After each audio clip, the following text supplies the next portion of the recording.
तिसऱ्या आघाडीच्या निर्मितीचा प्रयत्न जो आहे तो छोट्या छोट्या पक्षांकडनं केला जातो. त्यामध्ये बच्चू कडू असेल, संभाजीराजे असतील, राजरत्न आंबेडकर असतील, इतर काही पक्षातली लोक एकत्रित येतात. बच्चू कडूंनी त्यांची आज पुण्यात बैठक होते या सगळ्या पक्षांची. बच्चू कडू म्हणतात की सहजासहजी यंदा सत्ता, फुकटची सत्ता कोणाला मिळणार नाही, महायुतीला असू द्या किंवा महाविकास आघाडीला.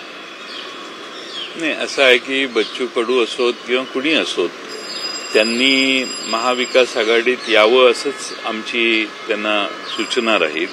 शेवटी भारतीय जनता पक्ष, एकनाथ शिंदेंची शिवसेना आणि राष्ट्रवादी काँग्रेस यांच्या विरोधी महाराष्ट्रामध्ये एक आघाडी आम्ही तयार केलेली आहे. त्याच्या मतामध्ये विभागणी करण्यासाठी काही लोक महाराष्ट्रात, काही लोक उभी राहतात का हे बघायचा प्रयत्न करतायत. त्यांना साधन संपत्ती सगळं बॅकिंग द्यायची तयारी देखील आहे आणि त्यामुळं अशा कोणत्याही गोष्टीला बच्चू कडू किंवा त्यांचे सहकारी बळी पडणार नाहीत असा मला विश्वास आहे.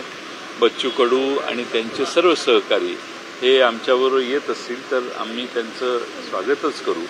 पण महाराष्ट्रात भारतीय जनता पक्षाला अप्रत्यक्ष मदत होणार नाही याची काळजी बच्चू कडू आणि त्यांचे सहकारी घेतील अशी अपेक्षा आहे. पण आता अलीकडे बाजारात सत्तेत बसणारी काही लोक आमची मतं कशी विभागली जातील यासाठी सर्व मार्गाचा अवलंब करण्याचा प्रयत्न करतायत. त्याची फिलर्सची आमच्याकडे माहिती आमच्याकडे येते आणि प्रत्येकाला पाहिजे ते देतो पण तू उभा राहा असं सांगण्याचा कार्यक्रम सध्या चालू झालेला आहे. प्रकाश आंबेडकरांना देखील ते सोबत घेणार मला माहित नाही. मी त्यांच्या तिसऱ्या आघाडीबद्दल नाही बोलत, पण मी माझं फिडिंग सांगतोय. तिसऱ्या आघाडी त्यांनी सगळ्यांनी, विशेषतः बच्चू कडूंनी आमच्याबरोबर येणं हे आम्हाला त्यांची काही अडचण नाही.